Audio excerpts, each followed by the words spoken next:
Israeli হামলা কিন্তু বন্ধ হয় নাই, ইসরায়েলি বর্বরতা বন্ধ হয় নাই, নারী শিশুদের হত্যা বন্ধ হয় নাই। এর কারণ কি?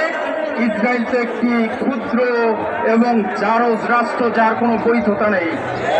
তারা এত সাহস কোথা থেকে পায়? মূলত তারা হলো সাইনবোর্ড হিসেবে ব্যবহার হয়, তাদেরকে পরিচালনা করে হলো আমেরিকা এবং ব্রিটেন। সুতরাং সারা বিশ্বে শুধুমাত্র ইসরায়েলকে নয়, আমরা যদি আমেরিকা এবং ব্রিটেনের বিরুদ্ধে প্রতিরোধ গড়ে তুলতে পারি, তাদের পণ্য বর্জন করতে পারি, তাহলে এই যুদ্ধ থামানো সম্ভব।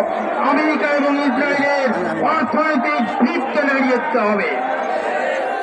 সংগ্রামী বন্ধুগণ, এই বাইতুল মুকাদ্দাস শুধুমাত্র ফিলিস্তিনের যুদ্ধই একমাত্র কারণ নয়। আপনারা জানেন, মুসলমানদের প্রথম কেবলা ছিল বাইতুল মুকাদ্দাস। আমাদের নবী করিম সাল্লাল্লাহু আলাইহি ওয়াসাল্লাম